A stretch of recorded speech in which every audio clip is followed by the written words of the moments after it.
You guys, you guys have been here for a little bit. So we want to get this show on the road, especially for our folks standing here in the mosh pit. Hang on there. I love you.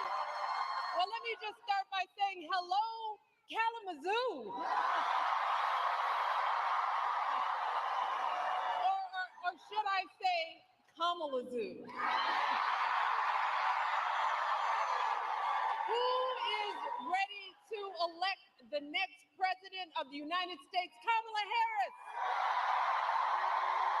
Yes. But let me start, of course, by thanking Hallie for everything she's done to get out the vote here in Michigan. But most of all, I want to thank all of you because, 100 years old, no. Oh my goodness. You look amazing. I bow down. Doesn't it feel good to be together? I mean, it feels so good. I haven't done this in such a long time. It feels good to see how strong, how hopeful, how energized, how organized we all are.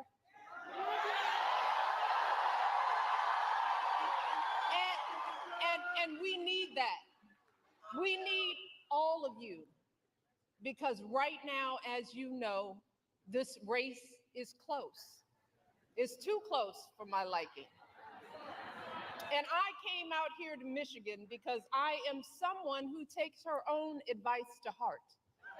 I know that if we want to help this country finally turn the page on the politics of hatred and division, we can't just sit around and complain.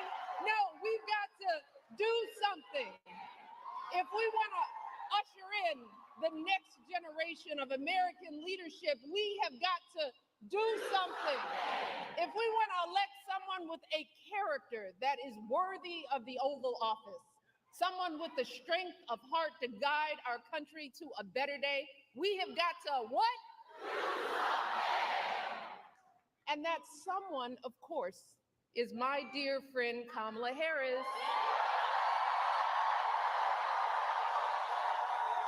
And Michigan, I am so hopeful about the energy and poise and joy that Kamala has injected into this race. And if you know Kamala like I do, that's no surprise.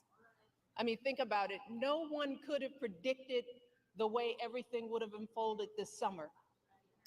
And yet, in a critical moment when our country needed her, Kamala couldn't have been more prepared to meet that moment. And she's met it every single day since. Yes. Oh, she's filling arenas in a way we haven't seen for years. She's building a remarkable campaign in record time, dominating her opponent so thoroughly in the debate, he was too scared to face her again.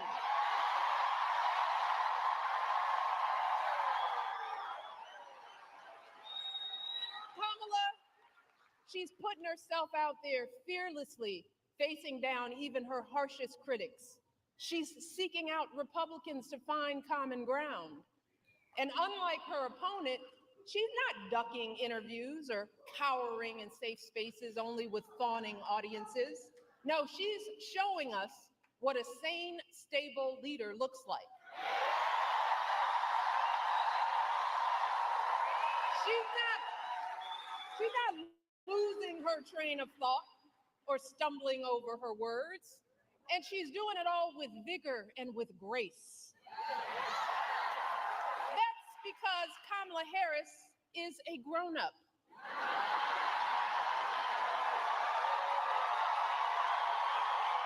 And Lord knows, we need a grown-up in the White House. Someone with the maturity and fresh ideas to keep moving our country forward. Kamala is the only candidate in this race who has outlined a clear set of policies, including focusing on lowering costs and reducing drug prices for all Americans, giving tax credits to first-time homebuyers, folks starting small businesses, and working families raising our kids.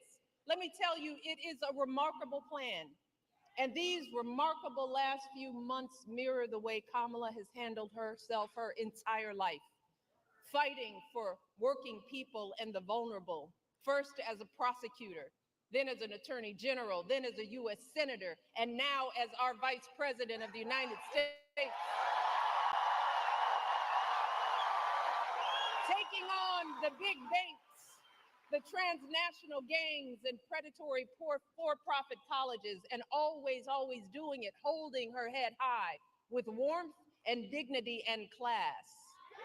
So Michigan, do not buy into the lie that we do not know who Kamala is or what she stands for. This is someone who understands you, all of you, someone from a middle-class family raised mostly by her mom, like so many of us, leaning on her neighbors like we all do. That's what you want in a president, someone who gets you and will have your back. Take it from me. And I know good people. Kamala Harris is an extraordinary human being. She is an extraordinary candidate, and she will be an extraordinary president of the United States of America. Mark my words, because I don't lie. So Michigan, with all that being said, I got to ask myself, well, why on earth is this race even close? I lay awake at night wondering what in the world is going on. And it's clear to me that the question isn't whether Kamala is ready for this moment, because by every measure, she has demonstrated that she's ready. The real question is, as a country, are we ready for this moment?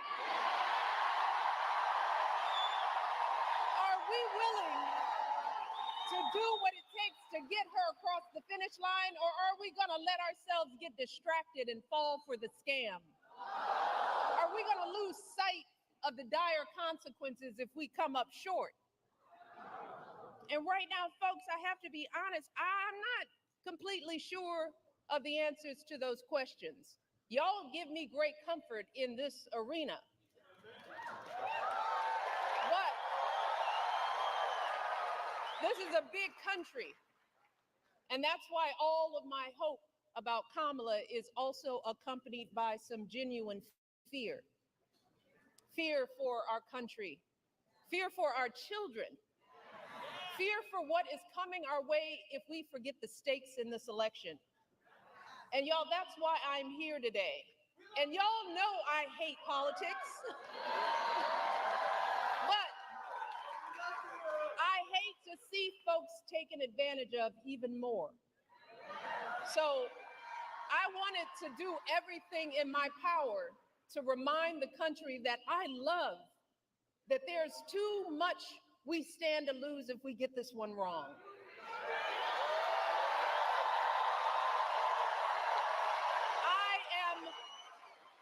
I'm deeply concerned, and I'm talking to everybody out there, that too many of us are still confused and buying into the lies and distortions from people who do not have our best interest at heart.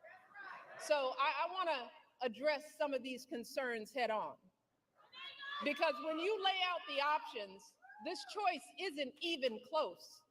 But whether it's online or in the media or in our social circles, there are folks who say they're not sure about Kamala. They accuse her of not providing enough policy detail. Some wonder, do we really know her? Is she too aggressive? Is she not aggressive enough? There are folks sowing seeds of doubt about whether she's who she appears to be. Now, don't get me wrong.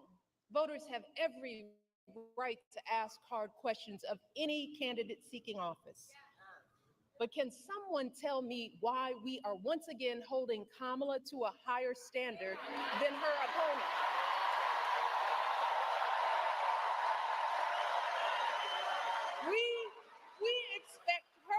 be intelligent and articulate, to have a clear set of policies, to never show too much anger, to prove time and time again that she belongs.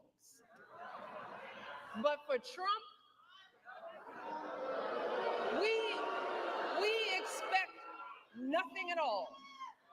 No understanding of policy, no ability to put together a coherent argument, no honesty, no decency, no morals. Instead, too many people are willing to write off his childish, mean-spirited antics by saying, well, Trump's just being Trump, rather than question his horrible behavior. Some folks think he's funny. And if you remember, that's exactly how he got elected the first time. Folks gave him a pass and rolled the dice, betting that he couldn't possibly be that bad. And then there were those folks who didn't think it really mattered who the president was, if you can believe that. And still others who thought it'd be a good idea just to blow up our entire democracy. Let us not forget how badly that worked out for all of us. Let us not forget the incompetence and the corruption, the chaos that was the cornerstone of his entire 4 years in office. Let's start with the pandemic. Remember how woefully unprepared he was, how he was sowing seeds of fear and confusion, endangering lives with his lies and ignorance, denigrating the doctors and scientists trying to help us. You want to talk about plans?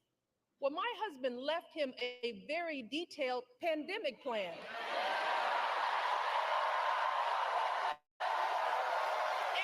And you know what he did? He ignored it.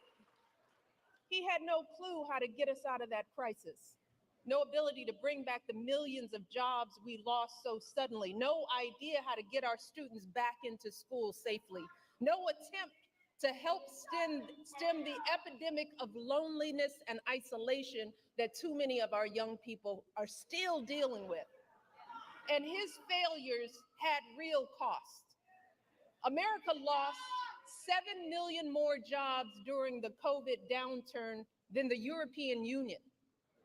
Among wealthy nations, the United States had one of the highest COVID death rates. Again, all of this occurred with Trump in charge. And sadly, this was just the tragic exclamation point on his disastrous presidency. Installing judges and justices who have now stripped away our reproductive freedoms, cracking down on protesters marching to protect their sons from being shot because of the color of their skin, rolling back protections for LGBTQ Americans, fanning conspiracy theories, unleashing hatred in our communities. And then, when the American people fired him from a job that was too big for him to begin with, he tried to steal it, egging on a violent mob that breached our nation's capital. And when told that his own vice president was in danger, you know what he said? So what? So what, y'all? He said, so what? And after all of that, and there is more, there are still folks wringing their hands, crossing their arms, tuning out, saying they plan to sit this election out to prove a point. Well, let me tell you who isn't tuning out. Many of the folks who served closest to Trump and saw the danger firsthand. His former vice president, almost half of his former cabinet members, the growing list of four-star generals and Republican governors and senators and former House members, all of whom are not publicly supporting his candidacy the second time around. You all hear what I said? They are saying, no, thank you. Many are speaking out. His chairman of the Joint Chiefs of Staff, for example, said, and these are his words, that Trump is fascist to the core. His Joint Chief of Staff. These folks know that nothing this man says or does is funny in any way. So I hope you'll forgive me if I'm a little frustrated that some of us are choosing to ignore Donald Trump's gross incompetence while asking Kamala to dazzle us at every turn. I hope that you'll forgive me if I'm a little angry that we are indifferent to his erratic behavior, his obvious mental decline, his history as a convicted felon, a known slumlord, a predator found liable for sexual abuse, all of this while we pick apart Kamala's answers from interviews that he doesn't even have the courage to do, y'all. So I am praying that those of us contemplating voting for Trump or not voting at all will snap out of whatever fog we are in. I am praying that we consider the decades of sacrifice and struggle by all of our ancestors, the folks who marched and sacrificed and shed their blood for us. We have to ask ourselves, is a vote for Trump or no vote at all the way we honor their lives? And if that's the case, well, that surely doesn't sound like freedom to me. Because let me tell you, in any other profession or arena, Trump's criminal track record and amoral character would be embarrassing, shameful, and disqualifying. So I hope that you will forgive me if I am worried that we will blow this opportunity to finally turn the page on the ugliness once and for all. Because believe me, if Donald Trump is president again, at some point or another, that ugliness will touch all of our lives. And it will not matter what you look like, how you worship, who you love, or how you vote. If you don't make 6 or 8 or 12 figures, if you're not famous, if you criticize or disagree with him in any way, if he doesn't view you as his equal or relevant to his ambitions, I promise you, he will not think about you when he gets into the Oval Office. And that will have real consequences for all of us. If your town gets hit by a natural disaster, who do you want looking out for you? Is it Donald Trump, who's spreading so many lies and conspiracy theories about climate change and FEMA that the workers in North Carolina trying to help folks clean up after the last hurricane were fearing for their safety? Or is it Kamala Harris, who has been meeting with local officials, comforting the families in that state and doing everything she can to get folks the help they need? If you're saving up to buy a house or pay off student loans, if you're caring for your kids or your parents or both, if you are a farmer, a factory worker, a paralegal, anyone whose job may be changed or replaced by technology, who will actually be thinking about you? Is it Donald Trump, who's palling around with billionaires that want a puppet in the White House who will let him run unchecked? Or is it Kamala Harris, who has been fighting for working people her entire life? If you're one of our service members, our veterans or military families, who is going to value your service and sacrifice? Is it Donald Trump, who has called those who gave their lives for our country suckers and losers? Or is it Kamala Harris, who I guarantee you will honor your commitment to the ideals we all share with every fiber in her being? And if you are a mother who has lost sleep worrying if your son could be the victim of a nightmare traffic stop gone bad, if you've ever been out there marching and weeping for justice, who do you think is going to have your back? Is it Donald Trump, who once took out a full-page ad to demonize innocent young Black teenagers in New York City? Who has dreamed openly about his own version of a purge, where in his words, he has said for one day, one real rough, nasty day, he says, he will allow cops to use violence indiscriminately, who I am sure has never spent a single second thinking about the lives on the other end of those batons. Or is it Kamala Harris, who understands the anguish in these interactions and has the experience that shows us that, yes, it is possible to keep our community safe and keep innocent people out of harm's way? And finally, y'all, who could possibly think that this man would care more about our men and boys more than Kamala Harris? And while we're at it, I want to think about who do you think possibly would care more about our reproductive health?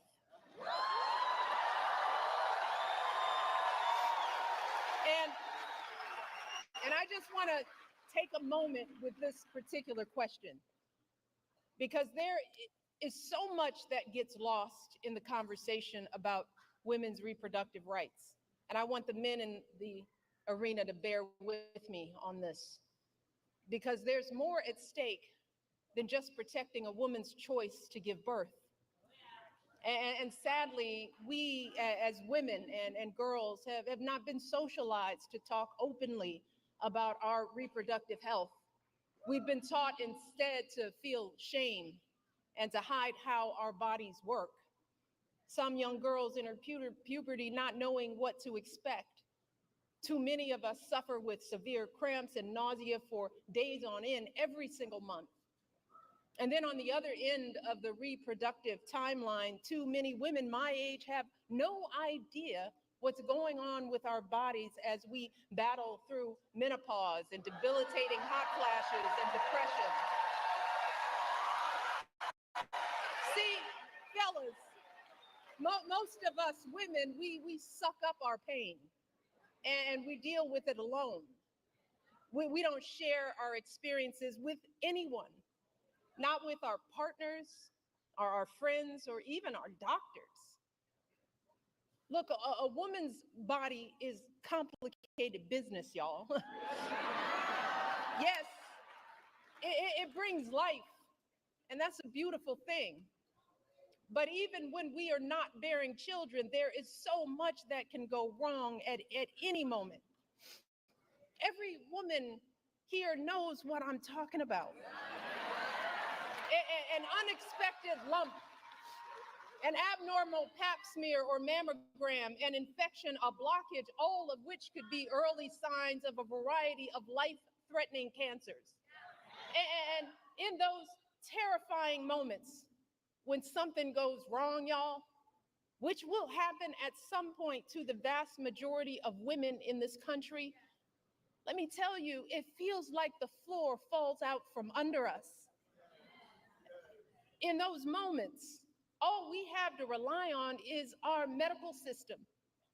In those dark moments, all we have to rely on is our faith in a higher power and the experience of doctors to get us the care we need in a timely manner.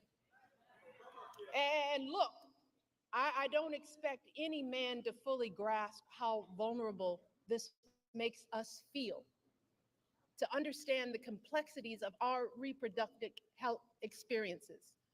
In all honesty, most of us as women don't fully understand the breadth and depth of our own reproductive lives, you know? And that's because our experiences are often neglected by science. There's a huge disparity in research funding for women's health. And if you happen to look like me and report pain, you're more likely to be ignored, even by your own doctors, studies show. So let me take a minute to help folks, especially the men in our lives, to get a better sense of what could happen if we keep dismantling parts of our reproductive care system piece by piece, as Trump intends to do. I want folks to understand the chilling effect, not just on critical abortion care, but on the entirety of women's health, all of it. There are good reasons why so many women and physicians are horrified by what's happened since Donald Trump's justices overturned Roe v. Wade. We're seeing women scrambling across state lines to get the care they need. Just this week, a major medical journal reported that after Roe was overturned, infant mortality in this country rose, in large part because women are being forced to carry fetuses that won't survive to term. One woman spent 22 days in jail on murder charges after she miscarried in her own bathroom. We are seeing doctors unsure if they can treat ectopic pregnancies. Doctors being told they can't treat a woman until she becomes so close to death that only a life of the mother exception will allow them to act. So just imagine the profound effects for all of us if Donald Trump wins this election. In states that are already putting abortion bans into effect, his FDA could further outlaw patchwork systems of telehealth appointments and mail order pills, thereby eliminating the last remaining protections for women in those states. He could take actions that effectively ban abortion nationwide, which would put all of us in danger, no matter what state we live in. We will see more doctors hesitating or shying away from providing life-saving treatments because they are worried about being arrested. More medical students reconsidering even pursuing women's health at all. More OB/GYN clinics without enough doctors to meet demand, closing their doors, leaving untold numbers of women in communities throughout this country without a place to go for basic gynecological care, which in turn will leave millions of us at risk of undiagnosed medical issues like cervical and uterine cancers. This is real. So do you think Donald Trump is thinking about the consequences for the millions of women who will be living in medical deserts? Does anyone think he has the emotional maturity and foresight to come up with a plan to protect us? Yo, we are teetering on the edge. Even before these state bans, America was already lagging behind every other wealthy nation on measures like maternal mortality and paid leave. So we could be right back to the days before Roe, which many young people here don't even remember. The days when abortion wasn't as safe as it is today. The days when the number of mothers of color dying in childbirth was 30 to 40% higher than when it was under Roe. So to the men who love us, let me just try to paint a picture of what it will feel like if America, the wealthiest nation on earth, keeps revoking basic care from its women, and how it will affect every single woman in your life. Your girlfriend could be the one in legal jeopardy if she needs a pill from out of state or overseas, or if she has to travel across state lines because the local clinic closed up. Your wife or mother could be the ones at higher risk of dying from undiagnosed cervical cancer because they have no access to regular gynecological care. Your daughter could be the one too terrified to call the doctor if she's bleeding during an unexpected pregnancy. Your niece could be the one miscarrying in her bathtub after the hospital turned her away. And this will not just affect women, it will affect you and your sons. The devastating consequences of teen pregnancy won't just be borne by young girls, but also by the young men who are the fathers. They too will have their dreams of going to college, their entire futures totally upended by an unwanted pregnancy. If you and your partner are expecting a child, you will be right by her side at the checkups, terrified if her blood pressure is too high, or if there's an issue with the placenta, or if the ultrasound shows that the embryo was implanted in the wrong place, and the doctors aren't sure that they can intervene to keep the woman you love safe. If your wife is shivering and bleeding on the operating room table during a routine delivery gone bad, her pressure dropping as she loses more and more blood, or some unforeseen infection spreads and her doctors aren't sure if they can act, you will be the one praying that it's not too late. You will be the one pleading for somebody, anybody, to do something. And then there is the tragic but very real possibility that in the worst case scenario, you just might be the one holding flowers at the funeral. You might be the one left to raise your children alone. See, these are just some of the ways women die during childbirth. And I don't want to be a downer, y'all. But in many cases, there is no warning and things go bad very quickly. And when it happens, every second of hesitation or delay can lead to devastating outcomes. So I am asking y'all from the core of my being to take our lives seriously. Please,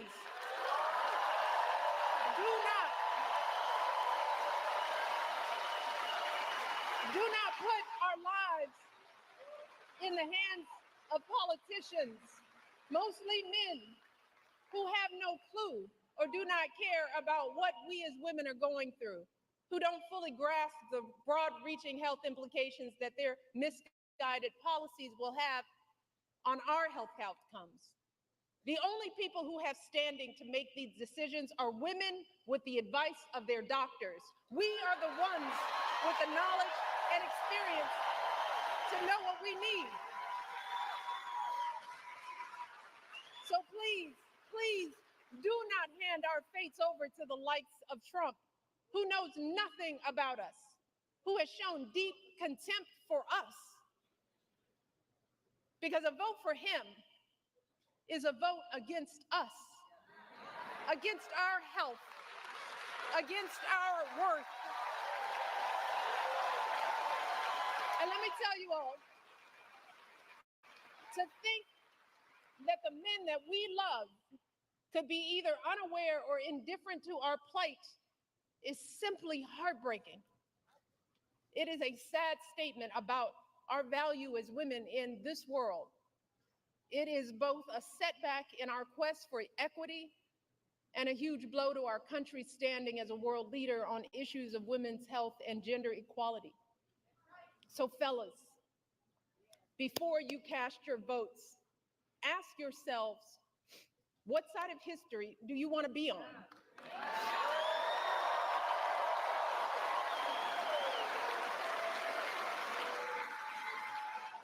Now, I recognize that there are a lot of angry, disillusioned people out there, upset with the slow pace of change. And I get it. It is reasonable to be frustrated.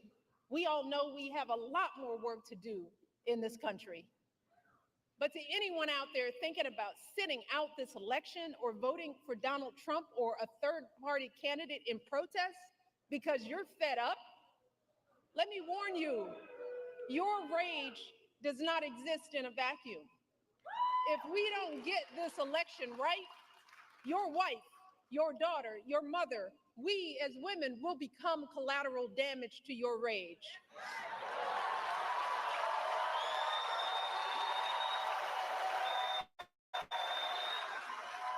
So are you as men prepared to look into the eyes of the women and children you love and tell them that you supported this assault on our safety? And to the women listening, we have every right to demand that the men in our lives do better by us.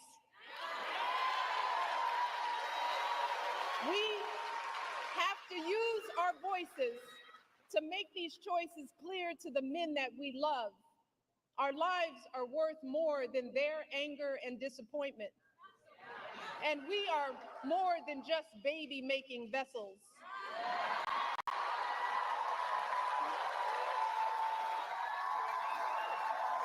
And if you are a woman who lives in a household of men that don't listen to you or value your opinion, just remember that your vote is a private matter.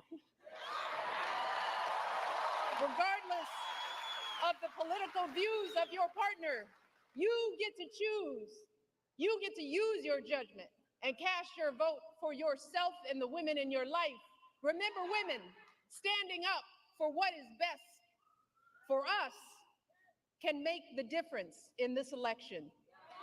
So let us use our voices in these final days to make it plain to the men in our lives that we need to stand not with Trump, but with us. We need them to vote for the only candidate in this race who will protect our lives. We need them to vote for Kamala Harris. Kamala, she will fight to restore our reproductive freedoms and defend our health. Kamala will fight for our access to life-saving emergency care and maternal care in every state. Kamala will veto any abortion ban or bill that restricts access to contraception or IVF. Kamala will expand access to birth control and abortion pills. And she will do all of this not because she's a woman, but because she's a decent human being.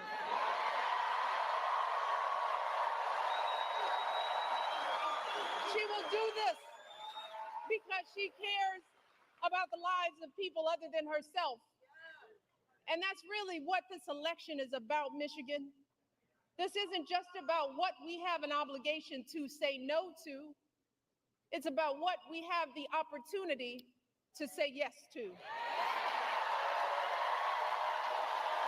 And we can elect someone who has the experience, the character, and the strength to look at all these challenges and still see a brighter day on the other side. Kamala Harris will see us, all of us. Kamala Harris will listen to us, all of us. She will protect our freedom. She'll stand up for all of our lives.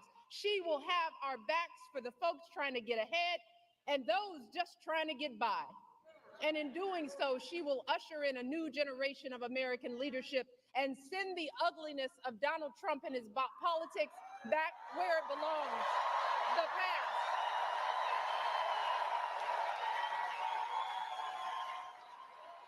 But Michigan, she cannot do any of this alone. So I'm asking you one last time, let us not just sit around and complain, let's do something. If your brother or your son or boyfriend needs to hear your perspective, are you willing to talk to them? Are you willing to send a video of what I've just said? Are you willing to do something? If you have an aunt who's thinking about sitting this one out or voting for a third party, are you willing to have an uncomfortable conversation? Are you willing to do something? If you have an extra hour or extra weekend, are you willing to knock on doors and talk to your neighbors? Are you willing to do something? Look, Michigan, we've just got 10 more days to make it happen. 10 more days to wave goodbye to the incompetence and hatred and division. 10 more days to welcome in a leader with the character and the heart and the strength worthy of the office she seeks and worthy of the country that we all love. Michigan, let's give Kamala everything we've got. Can we get this done? Can we get this done, Michigan? We need you, every last one of you. Get this done. Get this done. And now, it is my pleasure to welcome to this stage the next President of the United States, Kamala Harris.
we hear it for Michelle Obama?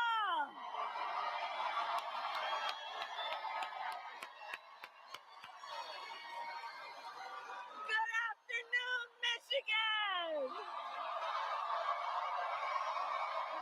Good afternoon.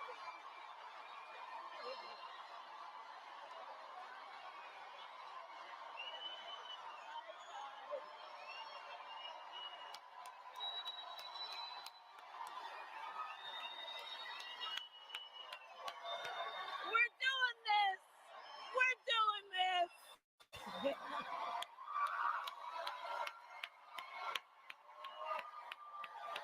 All right. Okay. Oh, it's great to be in Kalamazoo.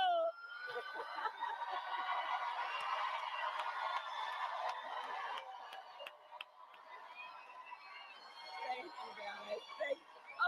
Okay. All right. Thank you. Okay, we got some work to do. Can we please applaud my dear and incredible friend, the former First Lady, Michelle Obama.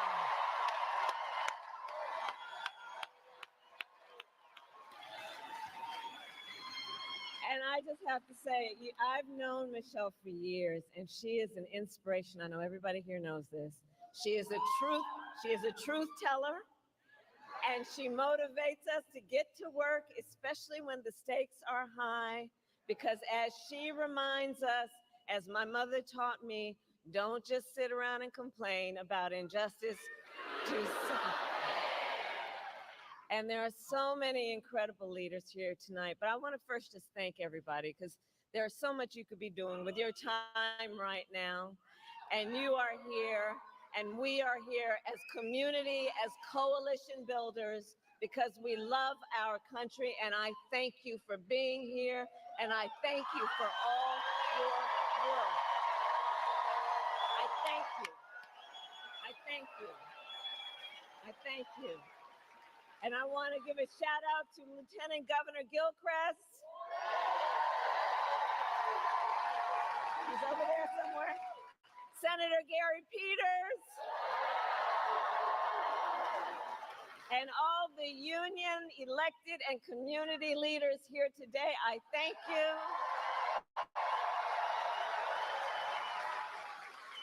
I want to give a special thank you to former Republican Congressman Fred Upton.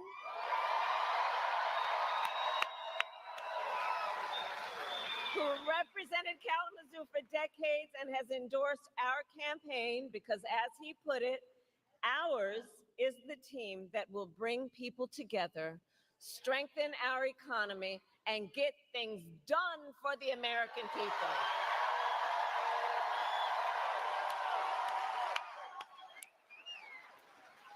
So Kalamazoo, listen, you all know, before I was vice president, I was a United States senator. And before that, I know you want to say Kamalazoo, I heard you.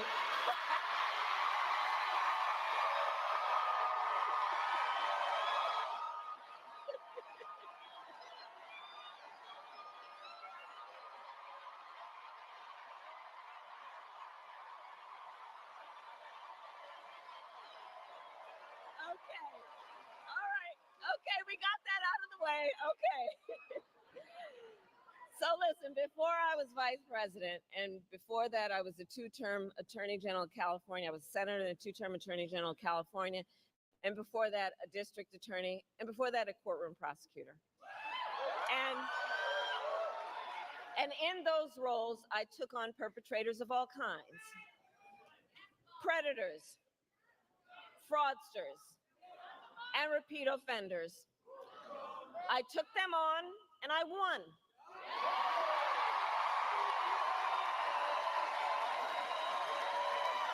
Well, Michigan, in 10 days, it's Donald Trump's turn.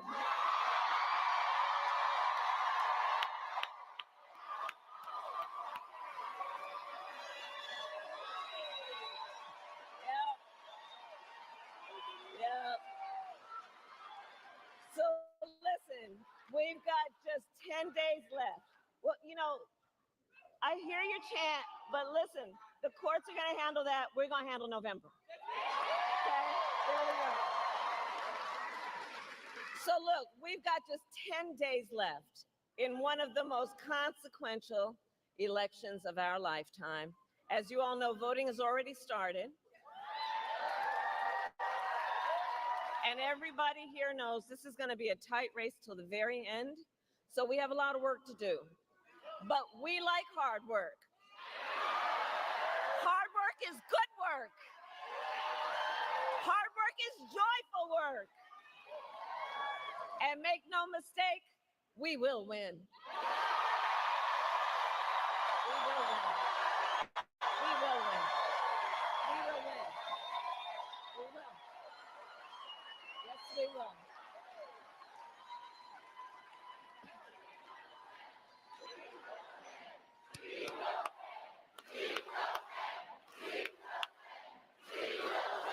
And I got something for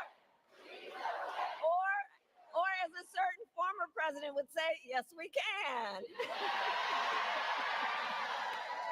So yes, we can, and yes, we will. And we will win because together, and this is about all of us, we are fighting for America's future.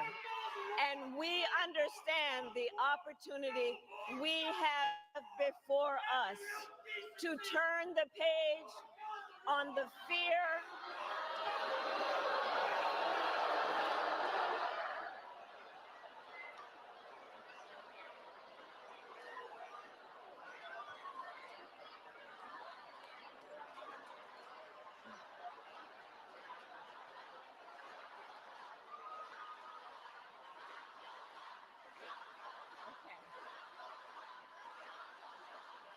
Thank you all. Thank you all. Thank you all. And listen, on the topic of Gaza, we must end that war. And we must end the war and bring the hostages home. But now I am speaking about 2024. All right. So listen, we have to understand the opportunity we have before us to turn the page on the fear and the divisiveness that have characterized our politics for a decade because of Donald Trump. We have an opportunity to turn the page and chart a new and joyful way, dare I say joyful, way forward.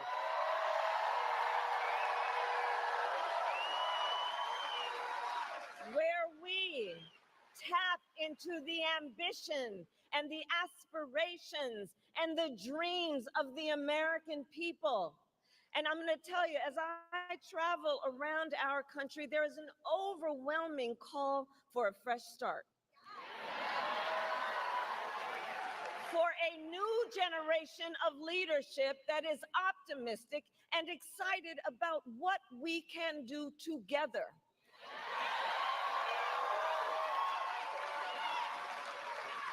There is a yearning in our country for a president who sees the people, not just looking in the mirror all the time, but sees the people, who gets you and who will fight for you.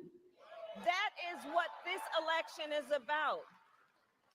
And my whole career, I have put the people above partisanship. I never asked somebody, are you a Democrat or a Republican, before I offered help. Instead, the first and only thing I asked is, how can I help you?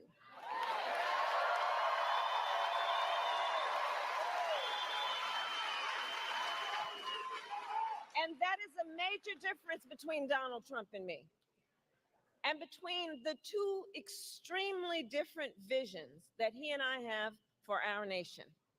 One, his, focused on the past and himself. The other, ours, focused on the future and you and your family.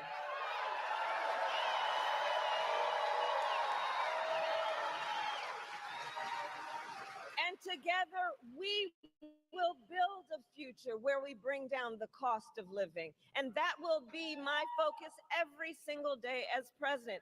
Because look, while inflation is down and wages are up, prices are still too high. You know it and I know it.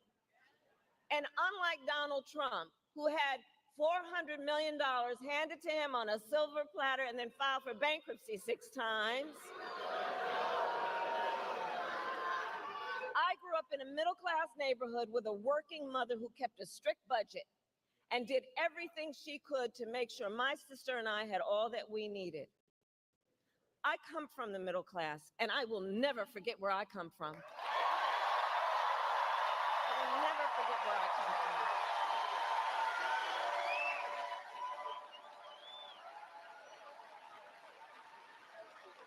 And so my common sense plan is about lowering the prices you pay on everything from prescription medication to groceries to housing.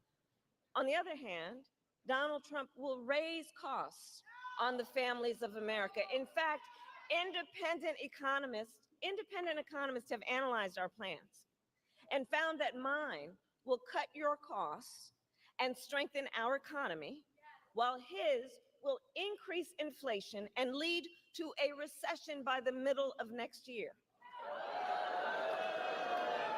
And his agenda is all laid out in Project 2025, which I still must say, I cannot believe they put that in writing. I mean, they put it in writing, they bound it, they handed it out. And if you get your hands on it, Google it. It's a detailed and dangerous blueprint for what he will do if he is elected president.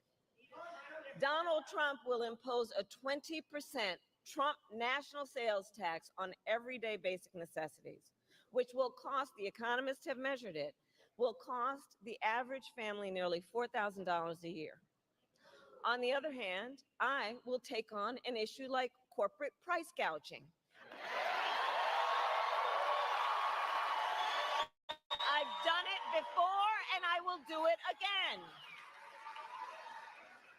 Donald Trump will give massive tax cuts to billionaires and the biggest corporations, exactly like he did the last time he was president.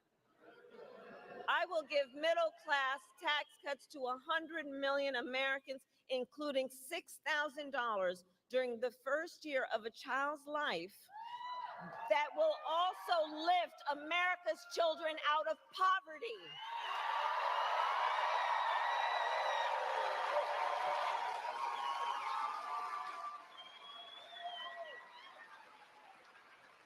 Donald Trump, again, read his plan, will get rid of the $35 cap on insulin for seniors. He will cut Medicare and Social Security. In fact, recently it was published, independent economists say he will bankrupt Social Security in the next 6 years. And what everybody here knows, we have so many seniors whose only source of income is their Social Security check. And we believe that our seniors should be able to retire with dignity, not worried about whether they're going to have a roof over their head.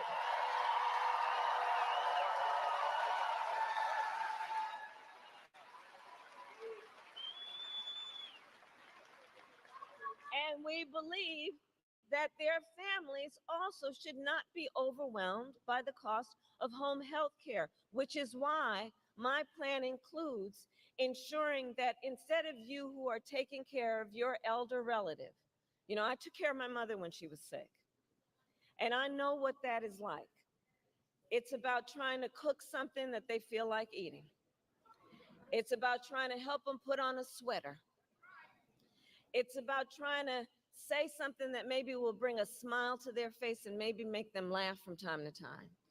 It's about their dignity. But we have a lot of people right now living in what we call the sandwich generation, who are taking care of your kids while you're taking care of your parents. And that's a lot. It's a lot. And too many people either if you are fortunate enough, you may have some extra money that you can hire somebody, but most people can't. So what that means is so many people have to think about leaving work, quitting their job, which means cutting a source of income, or spending down all of your savings to be able to qualify for Medicaid. It's just not right. So part of my plan says that we're going to make sure that Medicare covers the cost of home health care for our seniors. It's about dignity. It's about dignity. It's about seeing people where they are and understanding the burdens people face and lifting folks up instead of trying to beat people down, which is exactly what we see on the other side.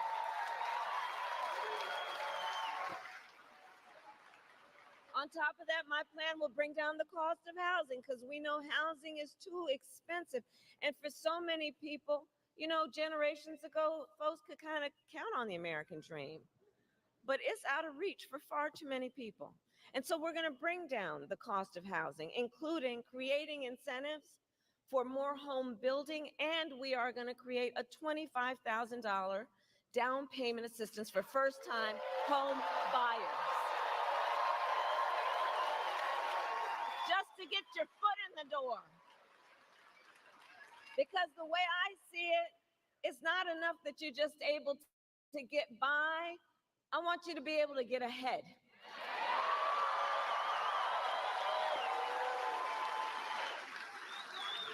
We're going to cut taxes for small businesses because small businesses are the backbone of America's economy. Do we have any small business owners here? Right?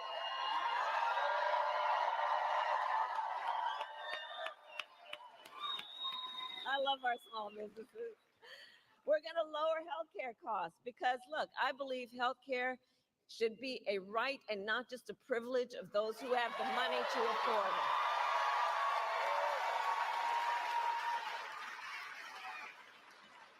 On the other hand, we've got Donald Trump, who intends to end the Affordable Care Act, or as we like to call it, Obamacare. And he would take us back to when insurance companies had the power to deny people with pre-existing conditions. You remember what that was like? Well, we are not going back. We are not going back. Because we are about moving forward.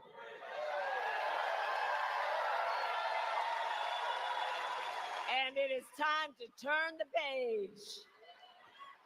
So ours is a fight for the future, and it is a fight for freedom, like the fundamental freedom of a woman to be able to make decisions about her own body and not have her government tell her what to do.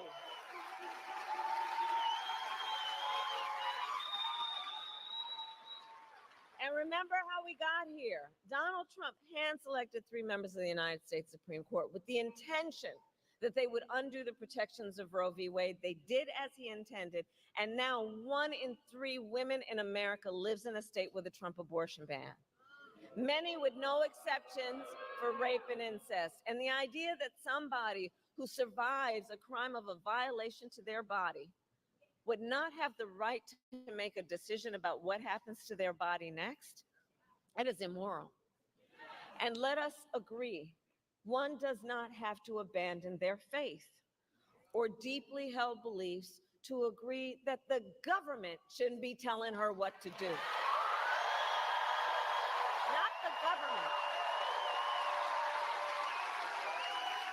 Not the government. If she chooses, she will talk with her priest, her pastor, her rabbi, her imam, but not the government. Come on. Some folks up in a state capitol telling you what's in your best interest, like you don't know? Not in Michigan, but look, if there's a national, if there's a national abortion ban, nobody is safe. And that's why I so thank everybody for being here, knowing this is at stake for everybody and fighting for everybody's rights.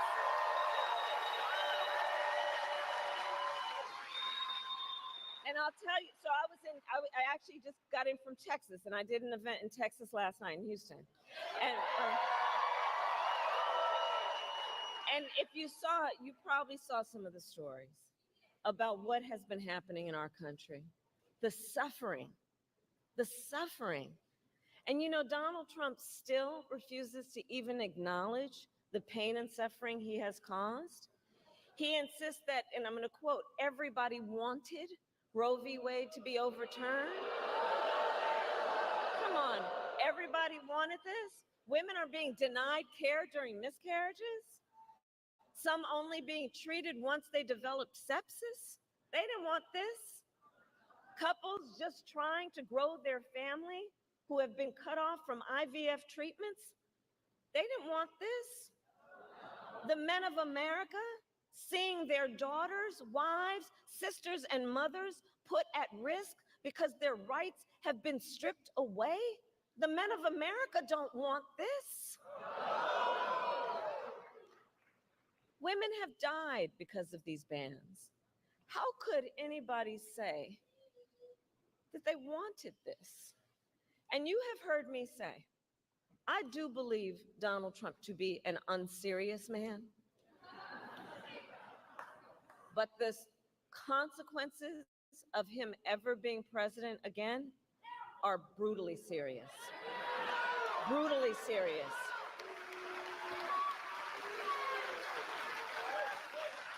And what I mentioned are just some of the consequences of what he has done. And I will tell you, I pledge to you, when Congress passes a bill to restore reproductive freedom nationwide, as President of the United States, I will proudly sign it into law. Proudly. Proudly. With your help. And so, look, we are, and I'm traveling our country, and I'm going to tell you, across our nation, we are witnessing a full-on assault on other hard-fought, hard-won freedoms and rights, like the freedom to vote. You know, in Georgia, they got a law that makes it illegal to give people food and water for standing in line to vote. The hypocrisy abounds. What happened to love thy neighbor? Attacks on the freedom to be safe from gun violence, the freedom to breathe clean air and drink clean water, the freedom to love who you love openly and with pride.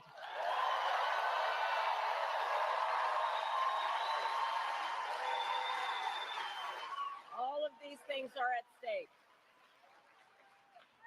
And generations of Americans before us led the fight for freedom.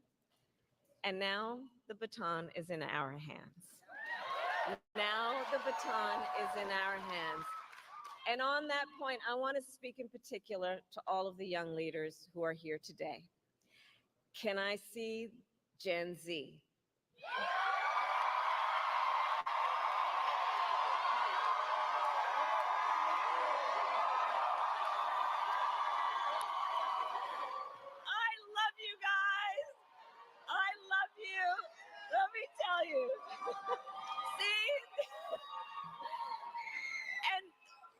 Many things that I just think are so great about you.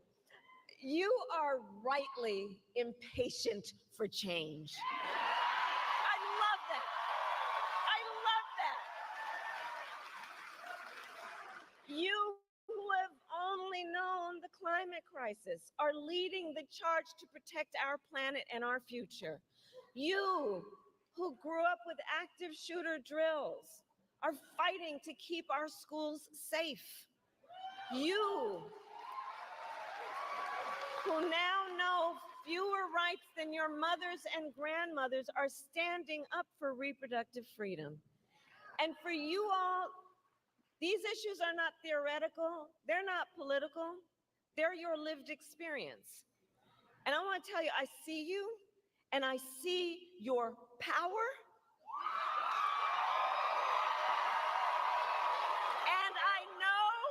Many of you are voting for the first time. Who's voting for the first time? Can we hear it for our young leaders and first-time voters?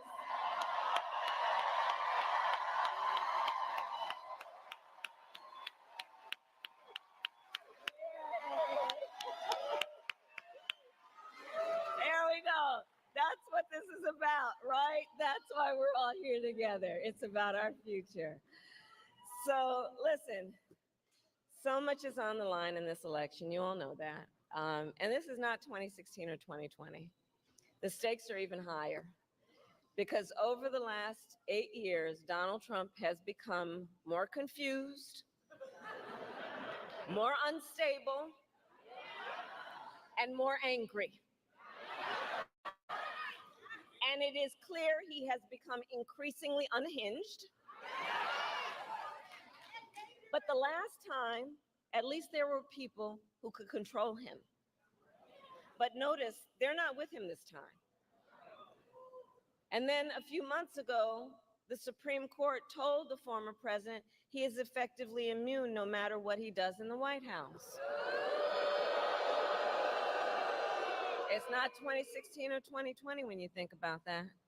Because just imagine Donald Trump with no guardrails. He who will claim unchecked and extreme power if he is reelected. He who has vowed he will be a dictator on day one.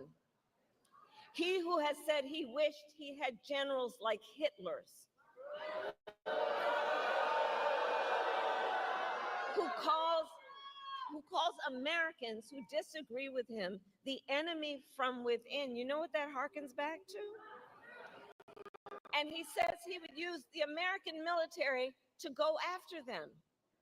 Donald Trump has even called for the, quote, termination of the Constitution of the United States of America. And let us be very clear. Someone who suggests we should terminate the Constitution of the United States should never again stand behind the seal of the President of the United States. Never again. Never again. Never again.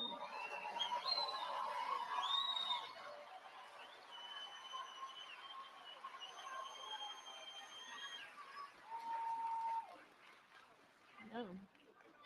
So there is a huge contrast in this election. And I'm going to ask everyone to just imagine the Oval Office in 3 months. So you can picture it. So, but here's what I say to the folks who are watching. It's either Donald Trump in there stewing over his enemies list, or me working for you, checking off my to-do list.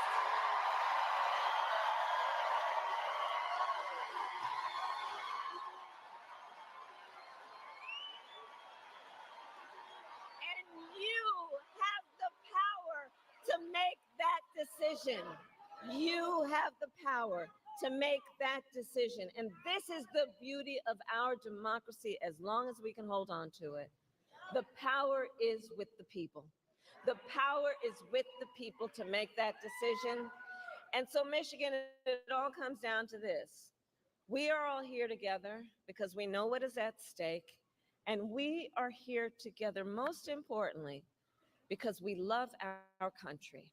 We love our country.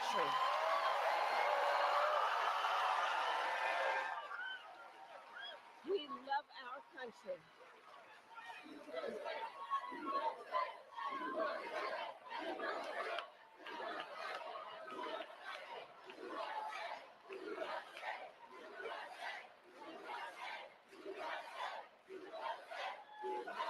And to love our country is to know that one of the highest forms of patriotism, I believe, is to then fight for the ideals of our country. And that's what we are all here together to say. We love our country and we are prepared to fight for our country and to fight to realize the promise of America. The promise of America. That's what this is about. So, Election Day is in 10 days. And early voting has already started. And you can vote early starting today through Sunday, November 3rd.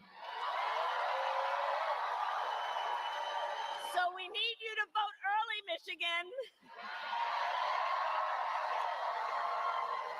And now then is the time to make your plan to vote. And you can go to iwillvote.com to get all the information you need. And if you have received your ballot in the mail, please do not wait. Fill it out and return it today. Because, folks, the election is here. It is here, and the choice is truly in your hands. And your vote is your voice, and your voice is your power. Your power. So, Michigan, today I ask you, are you ready to make your voices heard? Do we believe in freedom? Do we believe in opportunity? Do we believe in the promise of America? And are we ready to fight for it? And when we fight, we win. God bless you, and God bless the United States of America.